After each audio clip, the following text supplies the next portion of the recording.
नमस्कार, आप देख रहे हैं पीएसएन मीडिया। मैं प्रमोद कुमार सक्सेना। उत्तर भारत की राजनीति में सवर्णों के वर्चस्व के उलट दक्षिण भारत में राज्यों की राजनीति में दलितों और पिछड़ों की भागीदारी लगातार मजबूत हो रही है।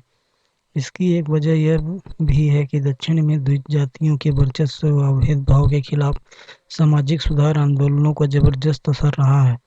मसलन तमिलनाडु में पेरियार और केरल में नारायण गुरु और अय्यंकाली जैसे बहुजन नायकों, ब्रिटिश काल में ईसाई मिशनरियों संस्थाओं द्वारा बहुजनों के सशक्तिकरण व वामपंथी विचारधाराओं का असर राजनीति के साथ ही सांस्कृतिक, सामाजिक और आर्थिक ढांचे पर साफ साफ दिखता है।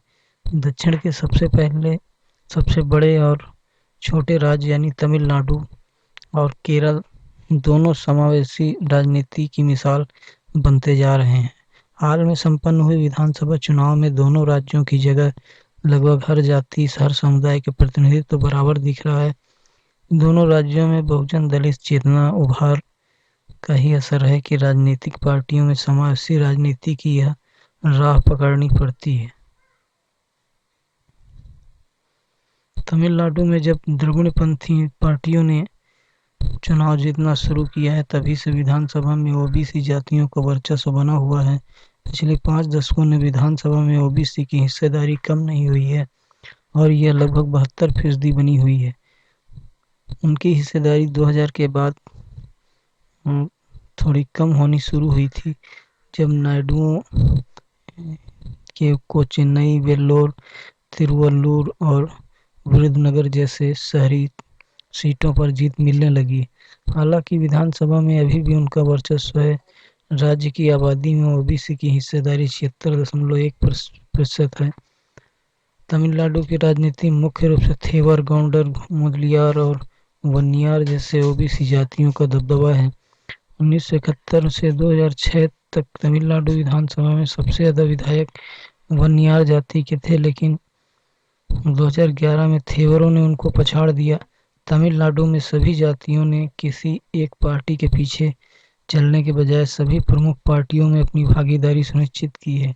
यही वजह है कि राजनीतिक रूप से सभी ओबीसी जातियां मजबूत हैं। हाल में एक और मजबूत ओबीसी जाति गौंडर ने अपनी खोई हिस्सेदारी को फिर से हासिल करने में सफलता हासिल कर ली है, लेकिन 1996 में अपना प्रतिनिधित्व बढ़ाती जा रही है। एक और मझोली जाति वेल्लालार की हिस्सेदारी मौजूदा विधानसभा में बुरी तरह से गिर गई है। 2021 में तमिलनाडु विधानसभा में विभिन्न समुदायों की हिस्सेदारी इस प्रकार है, जो कि एक एजेंसी से प्राप्त हुई है। वन्नियार जाति की हिस्सेदारी 16%, गौंडर की हिस्सेदारी 14%, थेवर 13%, मुदलियार 5%, नाडर 5%, विल्लालार 3%, चिट्टियार 2%, यादव 1%, अन्य ओबीसी 9%, गैर चिन्हित ओबीसी 4%, ईसाई 2%, मुस्लिम 3%, एससी 17%, एसटी 1%। डीएमके में वन्नियार और थेवरों जातियों का वर्चस्व रहा है। 2001 से अब तक डीएमके की टिकट पर 372 एमएलए चुने गए हैं, जिनमें से 50 वन्नियार, 41 थेवर, 33 वेल्लालार और 28 गौडर जातियों के हैं। नायडू जाति के 31 एमएलए रहे हैं। करीब 59% दलित डीएमके पार्टी के टिकट पर चुनाव जीत चुके हैं। सभी ऊंची जातियों के उम्मीदवारों को भी उनके टिकटों पर चुनाव जीतने में सफलता मिली है। पार्टी के बाकी विधायक निम्न पिछड़ी जातियों के रहे हैं। 2001 से लेकर अब तक एआईडीएमके के 543 विधायक चुने गए हैं। इनमें से ज्यादा 108 दलित समुदाय के हैं। इनके अलावा 88 थेवर, 83 गौडर, 77 वन्नियार, 18 नाडर, 18 नायडू जातियों के हैं, 8 मुस्लिम, 15 वेल्लालार, 11 चिट्टियार और 9 ऊंची जातियों के शामिल हैं। अन्ना द्रमुक डीएमके की तुलना में वर्चस्व वाली ओबीसी जातियों को ज़्यादा अच्छा प्रतिनिधित्व देती दिखती है। अनुसूचित जाति के लिए आरक्षित सीटों पर भी एआईडीएमके का प्रदर्शन डीएमके से अच्छा है। हालांकि दोनों प्रमुख पार्टियों ने ओबीसी समुदाय को ज़्यादा अहमियत दी, वहीं दलित भागीदारी सुनिश्चित करने का काम गठबंधन की छोटी सहयोगी पार्टियों को आउटसोर्स कर दिया गया। अगर 2021 की विधानसभा को देखें तो पाएंगे कि तमिलनाडु में किसी भी जाति समूह का वर्चस्व नहीं है। लगभग सभी जातियों और समुदायों की हिस्सेदारी मिली है। मसलन वन्यार, थेवर और गौंडर जातियों की हिस्सेदारी 43% है, लेकिन इसके अलावा लगभग सभी जातियों की हिस्सेदारी के बीच कोई बड़ा अंतर नहीं है। मतलब यह है कि लगभग सभी जातियों, सभी समुदायों की हिस्सेदारी ने तमिलनाडु की चुनाव राजनीति को समावेशी बना दिया है। जातियों के प्रतिनिधित्व के मामले में भले ही तमिलनाडु की राजनीति समावेशी दिख रही हो, लेकिन यहाँ भी महिलाओं की हिस्सेदारी घटती जा रही है। इस वर्ष विधानसभा में महिलाओं की हिस्सेदारी 20 साल के न्यूनतम स्तर पर पहुंच गई है। इस बार विधानसभा में सिर्फ 5% विधायक महिला हैं। यहाँ महिला विधायकों की संख्या बढ़ती रही है। सबसे अधिक महिला विधायक 1991 में तब चुनी गई थी जब एआईडीएमके प्रमुख जयललिता पहली बार मुख्यमंत्री बनी थी। उस समय विधानसभा में 14% महिला विधायक थी। इस बार 12 महिला विधायक चुनी गई हैं। इनमें 6 डीएमके के टिकट पर, 3 एआईडीएमके के टिकट पर और 2 बीजेपी के टिकट पर। वर्ष 1996 के बाद तमिलनाडु विधानसभा में यह महिलाओं का सबसे कम प्रतिनिधित्व है। केरल विधानसभा की 140 सीटों पर विजयी उम्मीदवारों का जायजा लें तो पाएंगे कि किसी भी जाति या धार्मिक समूह की हिस्सेदारी 25% से ज़्यादा नहीं है। सबसे बड़ी हिस्सेदारी मुस्लिमों की 24% है। ओबीसी में 19% सीटें और 6% थिया और 2% अन्य पिछड़ी जातियों के पास है। ऊंची जातियों और दबंग शूद्र जातियों के पास विधानसभा की 20% सीटें हैं।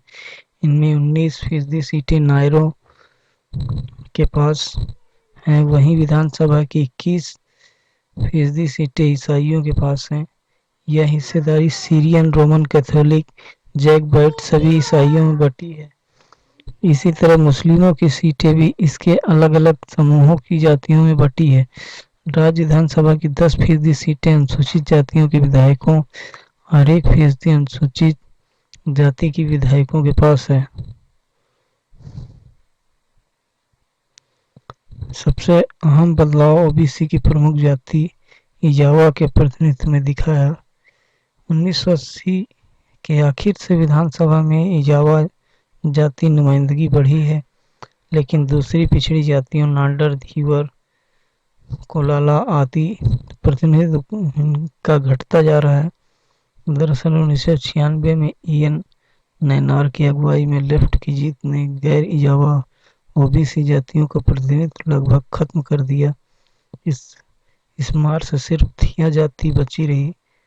वर्ष 2016 और वर्ष 2021 में कुछ थिया उम्मीदवार कन्नूर और कोझिकोड से जीतने में सफल रहे।